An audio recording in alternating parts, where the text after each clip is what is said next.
क्या हुआ जब अचानक रात 2 बजे एक लड़की चुपचाप राम मंदिर में घुस गई।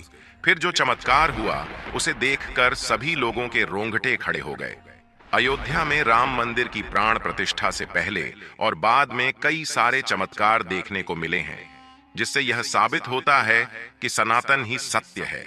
उस समय कई जगहों पर गिद्धों का दिखाना, कई जगह पर भालू का प्रकट होना, प्रभु श्री राम की मूर्ति के साथ एक वानर का चलना और साथ ही साथ मंदिर के गर्भगृह में वानर की मौजूदगी, कई ऐसे बड़े चमत्कार राम मंदिर में देखे गए हैं जो साक्षात प्रमाण देते हैं कि सच में कोई तो ऐसी शक्ति है जो इस संसार को चला रही है। लेकिन दोस्तों, दिल्ली में रहने वाले उमेश और सीमा नाम के दो पति पत्नी के साथ 24 जनवरी के दिन अयोध्या में जो हुआ उसे जानकर आपके भी रोंगटे खड़े हो जाएंगे और आपको इस बात का एहसास होगा कि सच में यह प्रभु श्री राम का ही चमत्कार है।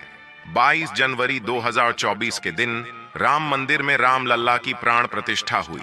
इस दिन देश विदेश की कई बड़ी हस्तियां वहां पर मौजूद थीं और जब सभी ने रामलाल की उस मूर्ति को देखा तो उनकी प्यारी सी मुस्कान सभी के दिलों पर छा गई।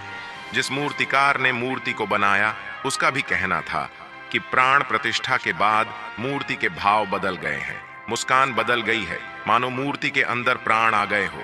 इसीलिए हिंदू धर्म में प्राण प्रतिष्ठा का महत्व होता है। इससे एक बात तो साबित होती है कि अयोध्या में साक्षात राम लल्ला विराजमान हो गए हैं। 23 जनवरी 2024 से आम श्रद्धालुओं के लिए प्रभु श्री राम के द्वार खोल दिए गए और श्रद्धालुओं की लाखों की तादाद मंदिर में दर्शन करने के लिए पहुंच गई और तकरीबन 5 लाख लोगों ने 23 जनवरी को राम लल्ला के दर्शन किए। उमेश और सीमा राम मंदिर जाना चाहते थे क्योंकि उनके पिता भी एक बहुत बड़े राम भक्त थे और अयोध्या में राम मंदिर निर्माण के लिए उन्होंने कार सेवा में भूमिका निभाई थी। उनके पिता अपनी आंखों से राम मंदिर का निर्माण नहीं देख पाए, लेकिन अपने पिता की एक तस्वीर साथ में लेकर वह अपनी पत्नी और 12 साल की बच्ची के साथ दिल्ली से अयोध्या रवाना हो गए। उनका मानना था इस फोटो के माध्यम से वो श्री प्रभु श्री राम के दर्शन अपने पिता को कराएंगे। लेकिन उमेश को इस बात का अंदाजा नहीं था कि 24 जनवरी के दिन और ज्यादा भीड़ राम मंदिर आने वाली थी। जब वे अयोध्या पहुंचे तो वाकई में अयोध्या का नजारा देखने लायक था। रेलवे स्टेशन पहुंचकर उन्हें महसूस हो रहा था मानो वे साक्षात देवनगरी में आ गए हों, क्योंकि त्रेता युग में अयोध्या को देवताओं का नगर कहा जाता था। ऐसा कहते हैं जब भगवान विष्णु ने प्रभु श्री राम रूप में अवतार लिया और अयोध्या में जन्मे तो कई देवी देवता उनकी प्रजा बनकर अयोध्या में जन्मे और उनकी लीला को अपनी आंखों से देखा।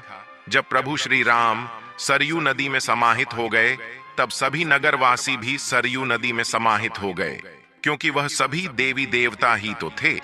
जब उमेश और सीमा ने अयोध्या नगर की भव्यता को देखा तो उनके भी होश उड़ गए, क्योंकि यह कोई सामान्य बात नहीं थी। इससे पता चलता है कि भारत में मंदिरों का कितना महत्व है। अगर किसी स्थान पर एक भव्य मंदिर का निर्माण होता है तो वह शहर की प्रगति को साथ लेकर आता है, कई लोगों को रोजगार दिलाता है और साथ ही साथ उस शहर की प्रगति का माध्यम बनता है। ऐसे ही अयोध्या में जिस प्रकार से राम मंदिर का निर्माण हुआ था वैसे ही वहां पर प्रगति साफ तौर पर दिख रही थी। लेकिन जब उमेश और सीमा अपनी 12 साल की बच्ची के साथ राम मंदिर पहुंचे तब वहां पर बहुत ज्यादा भीड़ मौजूद थी। शाम का समय था और इधर उधर भगदड़ मच रही थी। पुलिस प्रशासन जैसे तैसे भीड़ को काबू करने में लगा था, लेकिन भक्त प्रभु श्री राम के इतने दीवाने थे कि वह तो बस किसी भी तरह बस एक झलक राम लल्ला के दर्शन करना चाहते थे। इस बीच उमेश जी भी अपनी पत्नी और बच्चे के साथ लाइन में लग गए। तकरीबन 4 से 5 घंटे उन्हें लाइन में लगना पड़ा, लेकिन उन्होंने अपना अनुभव बताते हुए कहा कि इतनी भीड़ होने के बावजूद भी सभी भक्त एक दूसरे के साथ समन्वयता बनाए हुए थे। सभी के मन में राम बसे थे, इसीलिए सभी के अंदर राम सी मर्यादा आ गई थी। सभी भक्त बहुत शांतिपूर्ण तरीके से उसे लाइन में लगे हुए थे और हमें 4 से 5 घंटे के पश्चात राम लल्ला के दर्शन करने का सौभाग्य प्राप्त हुआ। उस समय रात्रि की शुरुआत हो चुकी थी।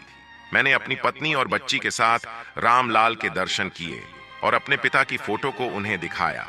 ऐसा लग रहा था मानो आज मेरे पिता की आत्मा को शांति मिल गई हो, क्योंकि उन्होंने कार सेवा में एक महत्वपूर्ण भूमिका निभाई थी। लेकिन मुझे इस बात का अंदाजा नहीं था कि आज प्रभु श्री राम मेरी भक्ति की परीक्षा लेने वाले थे, क्योंकि बहुत ज्यादा भीड़ का माहौल होने के कारण रात्रि के समय मंदिर के अंदर नजर बहुत भयानक था। चारों तरफ लोग ही लोग मौजूद थे, और बात जब आई बाहर जाने की, तो एक बहुत बड़ा जनसैलाब दर्शन करके मंदिर के बाहर लौट रहा था। इसी बीच अचानक से मेरी पत्नी सीमा का हाथ मेरी 12 साल की बच्ची हर्षिता से छूट गया। लेकिन भीड़ में उसे इस बात का अंदाजा नहीं हुआ। हम प्रभु श्री राम का नाम जपते जपते मंदिर से बाहर आ गए, और जब हमने देखा कि हमारी बच्ची हमारे साथ नहीं है, तो हमारे भी होश उड़ गए। चारों तरफ देखने पर केवल और केवल भीड़ नजर आ रही थी, और बच्ची का कोई अता पता नहीं था। हम चारों तरफ उसे ढूंढ रहे थे और हर किसी से उसके बारे में पूछ रहे थे। कई लोगों को हमने उसका फोटो भी दिखाया, लेकिन किसी को कोई जानकारी नहीं थी कि आखिर वह कहां पर है। हम उसी जगह पर फूट फूट कर रोने लगे और चारों तरफ भटकते भटकते उसे ढूंढने लगे, और देखते ही देखते तकरीबन रात के 12 बज गए। लेकिन हमारी बेटी का हमें कुछ पता नहीं चला था कि आखिर वह है कहां। तब तक हम थक हार कर उस समय हनुमानगढ़ी मंदिर पर पहुंचे, जो कि अयोध्या राम मंदिर से 1.5 किलोमीटर की दूरी पर है। हम अपनी बेटी को इधर उधर ढूंढते ढूंढते अचानक ही हनुमानगढ़ी मंदिर पहुंच गए थे। जब हम वहां पहुंचे, तब हमने हनुमान जी से प्रार्थना करी कि प्रभु श्री राम के कार्य को पूरा करने के लिए आपने महत्वपूर्ण भूमिका निभाई थी, और आज हम भी रामलला के दर्शन करने आए थे, लेकिन हमारी बच्ची कहीं लापता हो गई है। हे पवन कुमार, हम आपसे विनती करते हैं, इसे प्रभु श्री राम का कार्य मानकर हमारी बच्ची का किसी न किसी तरह पता लगाइए। कुछ देर हम हनुमानगढ़ी मंदिर में बैठकर ही रोते रहे, बिलखते रहे। ना कोई हमें सहारा देने वाला था और ना ही कोई आंसू पोंछने वाला, लेकिन एक विश्वास था कि संकट मोचन हनुमान जी हमारे संकटों को जरूर दूर करेंगे। तभी उस स्थान पर एक ऐसा चमत्कार हुआ जिसकी हमने कल्पना नहीं की थी। हनुमानगढ़ी क्षेत्र में हमें एक बंदर दिखाई दिया, जिसका मुख लाल था और उसके हाथ में एक रुमाल था। जब हमने उस रुमाल को ध्यान से देखा, तो वह रुमाल हमारी बेटी हर्षिता का था। लेकिन सवाल यह था, आखिर वह रुमाल उस बंदर के पास कैसे आया? उमेश और सीमा के रोंगटे खड़े हो गए, लेकिन अभी भी उनकी बेटी नहीं मिल पाई थी। वह इसे हनुमान जी का संकेत मान रहे थे, जिसके बाद उन्होंने उस बंदर का पीछा करना शुरू कर दिया, और वह बंदर के पीछे पीछे चल दिए। देखते देखते उसे बंदर का पीछा करते करते उन्होंने 1.5 किलोमीटर का सफर पूरा किया, और वे फिर से अयोध्या राम मंदिर के दरवाजे पर पहुंच गए। रात्रि के समय दरवाजा बंद हो चुका था, अंदर जाने का कोई मार्ग नहीं था, लेकिन वह बंदर हर्षिता के रुमाल को राम मंदिर के दरवाजे पर छोड़कर चला गया। ऐसा लग रहा था मानो उनकी बच्ची मंदिर के अंदर मौजूद हो। अब उमेश और सीमा के सामने अब इंतजार करने के अलावा दूसरा और कोई रास्ता नहीं था। सुबह तक उन्होंने इंतजार किया। उन्हें प्रभु श्री राम जी से उम्मीदें थीं। संकट मोचन हनुमान जी महाराज पर भरोसा था, और जब प्रातः काल प्रभु श्री राम लल्ला के दरवाजे खोले गए, तब तक वहां पर बहुत ज्यादा भीड़ मौजूद थी। ऐसा लग रहा था इतनी भीड़ में आखिर वह अपनी बच्ची को कैसे ढूंढ लेंगे।